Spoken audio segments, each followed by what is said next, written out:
All right, good enough. Disclaimer! All the things we say on this show are our own opinions. If you don't like it, well, let us know your opinions down in the comment.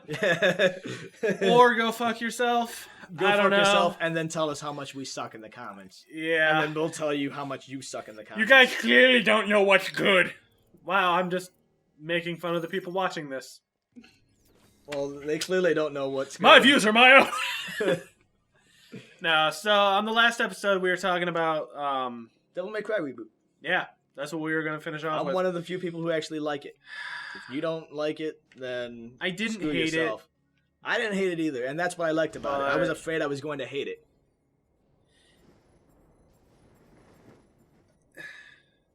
You got something to say it, Dad. I know. Okay, say it, Dad. Don't get me wrong. The reboot wasn't bad. The combat was amazing. I even loved the slightly cliched story for the year 2012 whenever it came out, alright? Yeah. Yeah, that story's cliched for now, okay? It's all that, like, conspiracy theory. They're drugging us, the government, run by demons. But fuck Dante. Fuck his redesign. Everybody hates the game because of the redesign. I'm okay with it. Fuck his redesign. I'm sorry. Fucking teenage angsty, fucking Dante. Alright? That's not what he's about. But then again, it also wasn't what the game was about. Yeah, no, this is years and years before the Dante we've played and known before. This is years and years before that Dante ever comes about. Well, no, it's a retelling. Yeah, it's a retelling, but this is still years before. By the time we see Dante in the original Devil May Cry, he's already Dante.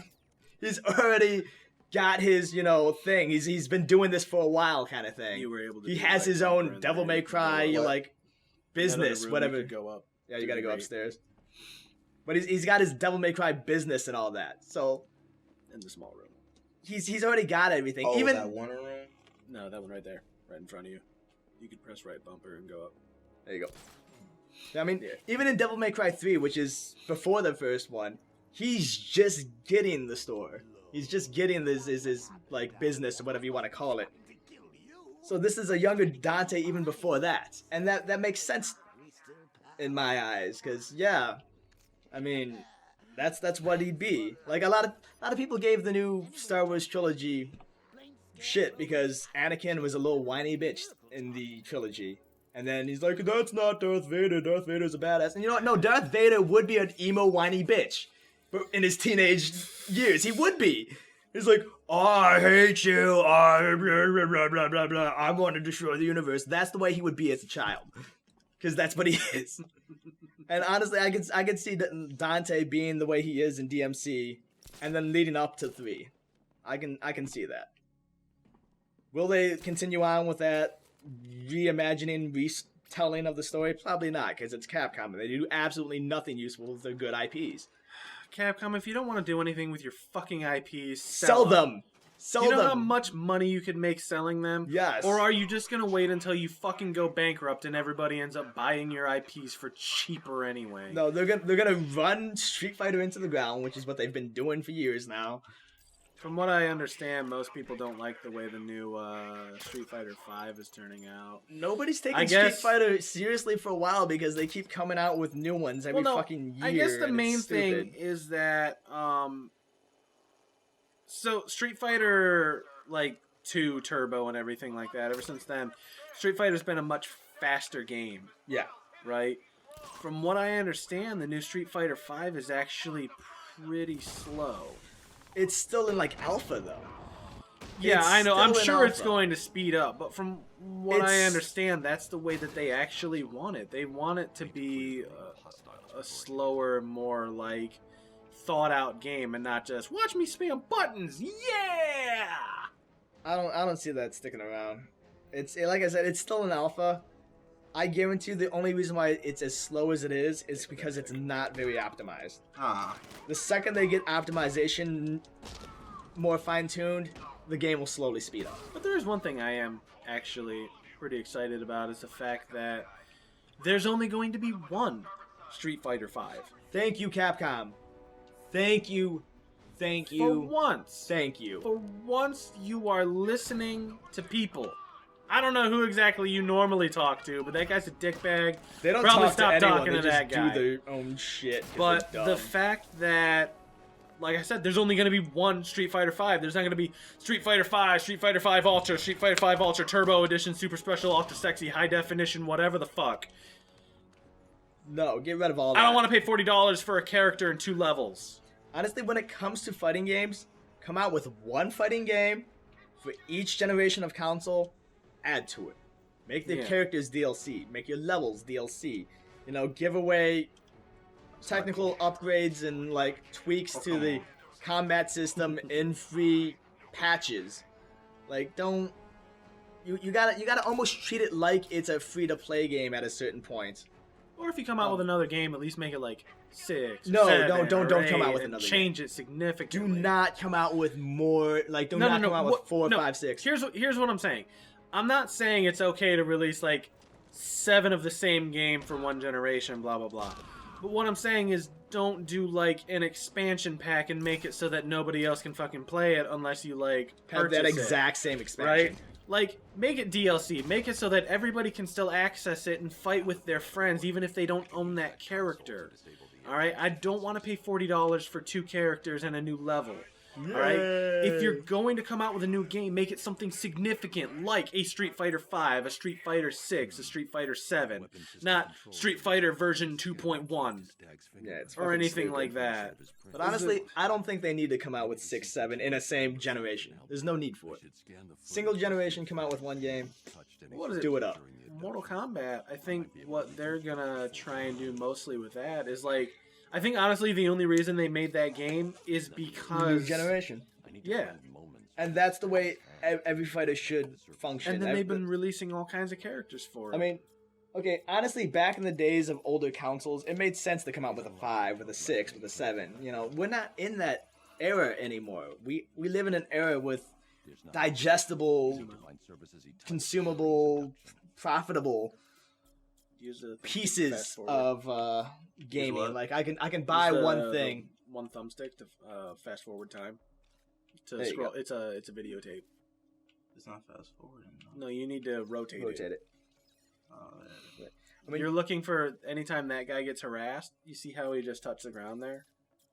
Like, highlight that. Stag will have left a hand. Yeah, you're looking for bits and pieces of his hand. Check for other places he touched. So there's more chance of getting a full. And then zoom out because he's in a different camera now. You see how he touched right there? He touched the floor after he was thrown down the stairs. I should search for more prints. Yeah, you got it. Yeah. All right. But, sorry, Noel. No. They need to just come out with one game every generation because we're in an era where you can download and acquire the updates. You can download and acquire the expansions in a more consumable way than before. You don't have to come out with a whole new cartridge with the update on it kind of thing. Yeah. I mean, back in the days of the PS2, if a big ass game breaking bug made it to disc and launch, there was no way to fix it on that disc. It was zero way to. You basically had to do a change. recall. I honestly have a copy of Vice City, the original copy, the original release of Vice City.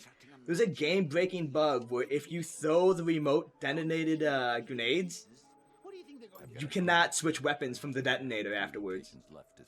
That weapon is completely worthless in my version of the game. They have an updated version where they fixed that bug, but in my version, I cannot use that weapon at all. Because it's a game-breaking bug that made it to the original release, and there's just no way to fix it on PS2. Outside of buying another disc. And, yeah, it made sense back then, because that's the way you had to do it, is re-release the disc, re-release the game. You don't need to do that anymore. You can make a simple patch that people download, and they have this slight tweak or the slight fix to do whatever they need to do. I mean, look at Batman for this game. If this released for PC back in the day, you'd be like, well, fuck. I mean, if something like this released the console on PS2, people would be pissed. Because there'd be absolutely no fix. You would need to do a recall for a game like this. Yep. That broken on a console back in the day. I mean, don't get me wrong. It's still unacceptable. Oh, it's completely unacceptable. And Warner Brothers, you it. should be fucking ashamed of it. But it is fixable in today's world. But and that's also, the beauty of it. I mean, it's also, look how far we've gotten in this game, and we haven't had any issues. All right? We are extremely lucky in our setup. Yeah. Well, even on my setup that's not running as well as this, I still beat the entire game, and I had no issues. And it's to the point where it's like, some of the gamers nowadays feel like, almost like they're like, too good for the games that they buy. No, that's the thing, is some people have game-breaking bugs. Like, they're entitled. Like, game-crippling bugs, where, like, you get to a certain point, it crashes. You get to a certain point, it crashes. It crashes, it crashes, it crashes. And those are the people angry. Those are the people who are completely upset because it is unplayable for them. It's not even those people. Some of those people are like, alright, well, yeah, I can't load up my game, or yeah, I can't do that. All that's understandable. But some of the people that are complaining are, I'm not getting 60 frames per second. I'm not getting 120 frames per second, and I've got tight X's. Honestly, those are elitists. But the point of the matter is, I don't care what kind of performance issues you're having. The fact that this game has so many performance issues is fucking horrific. It's unforgivable. I commend Warner. Actually, you know what? Interesting about Batman Arkham Knight being pulled off of Steam and shelves and all that. I commended them at first. I was like, good job. You know, you recognized your mistake. You pulled it off shelves. You're not stealing anyone's money. And then I read something about Steam, where if a game is returned on Steam, because they got the whole return policy now. Yeah, you see that door over there? Now that you actually have a scan print, you should be able to open them. Yeah.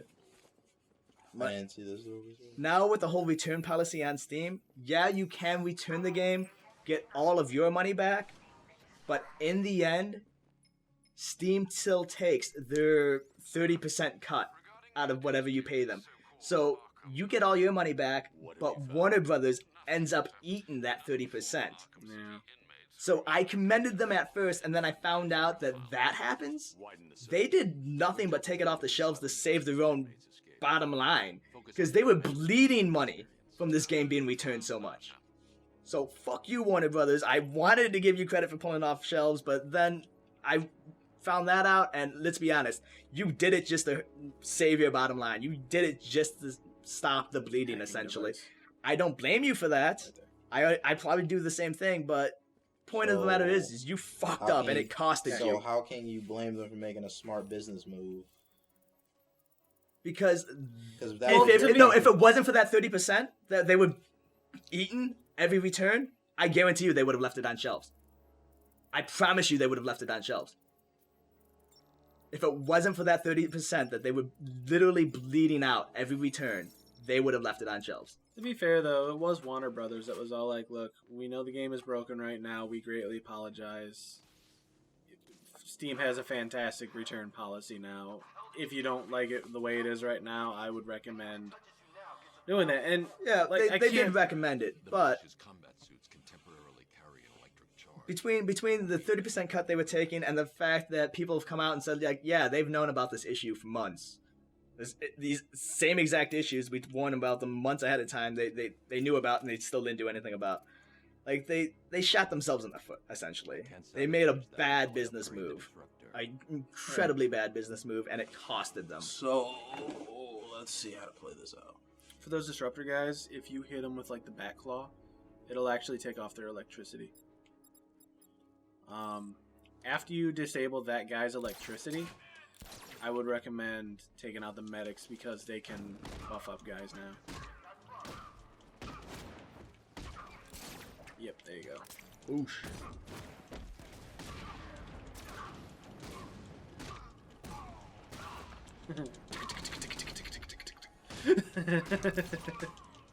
You made fun of us playing Mortal Kombat. What was that guy doing? He was just like tripping balls for like a minute. He's like, lightning! Well, it's like, if you were getting electrified, you'd be tripping balls too. Well, that's the thing though. It's part of their suit though. Well, Like, maybe he's it never had- used his suit before, I know. man. It's like the cop who's never had to fire his gun before. It's like, yeah, maybe don't electrify Jimmy anymore. He keeps freaking out.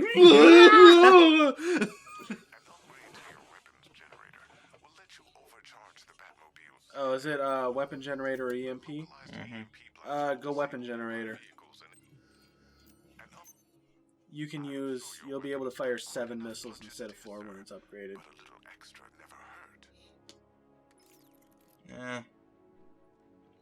I mean, the EMP, I never actually used it, to be honest.